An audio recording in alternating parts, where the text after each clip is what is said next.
बार की बात है, एक औरत अपने घर से बाहर निकली तो उसने देखा कि घर के सामने सफेद लंबी दाढ़ी वाले 3 साधु महात्मा बैठे हुए हैं। वह उन्हें पहचान नहीं पाई।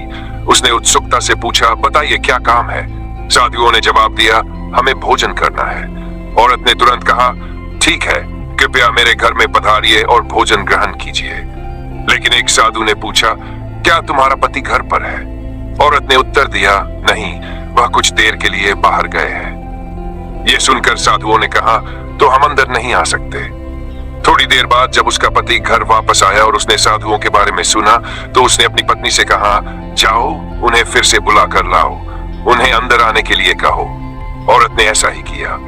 वह बाहर गई और बोली, अब मेरे पति घर वापस आ गए हैं, कृपया आप लोग घर में प्रवेश करें। इस पर साधुओं ने जवाब दिया, हम तीनों एक साथ किसी घर में प्रवेश नहीं करते। औरत ने आश्चर्य से पूछा, ऐसा क्यों है? मध्य में खड़े साधु ने समझाते हुए कहा, पुत्री, मेरी दाईं ओर खड़े साधु का नाम धन है, बाईं ओर खड़े साधु का नाम सफलता है और मेरा नाम प्रेम है। अब तुम अपने पति से विचार करके बताओ कि तुम हम तीनों में से किसे अपने घर बुलाना चाहती हो। औरत अंदर गई और अपने पति को सारी बात बताई। यह सुनकर पति बहुत खुश हुआ।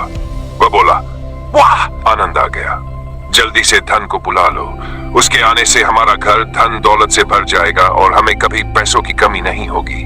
पत्नी ने कहा, क्यों ना हम सफलता को बुला लें, उसके आने से हम जो भी काम करेंगे वह सफल होगा और धन भी अपने आप आ जाएगा। पति ने सोचा और बोला, तुम्हारी बात सही है, लेकिन इसमें मेहनत करनी पड़ेगी। मुझे तो लगता है कि धन को ही बुला लेते हैं। दोनों के बीच बहस चलती रही, लेकिन वे किसी निर्णय पर नहीं पहुंच पाए। अंततः उन्होंने तय किया कि वे साधुओं से कहेंगे कि धन और सफलता में से जो आना चाहे वह आ जाए।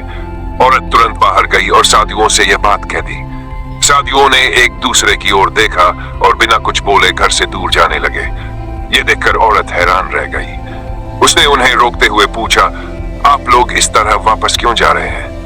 मध्य में खड़े साधु ने मुस्कुराते हुए कहा, पुत्री, हम तीनों साधु हर घर के द्वार पर आते हैं और देखते हैं कि कौन हमें बुलाता है। जो लोग लालच में आकर धन या सफलता को बुलाते हैं, हम वहां से लौट जाते हैं, लेकिन जो प्रेम को अपने घर बुलाते हैं वहां हम तीनों प्रवेश करते हैं। जहां प्रेम है वहां धन और सफलता अपने आप आ जाते हैं। ये सुनकर औरत और उसका पति समझ गए कि असली संपत्ति प्रेम है। उन्होंने प्रेम को बुलाया और उनके घर में सुख शांति का वास हो गया। सीख, जहां प्रेम होता है वहां धन और सफलता भी स्वतः आ जाते हैं। प्रेम के बिना जीवन अधूरा है।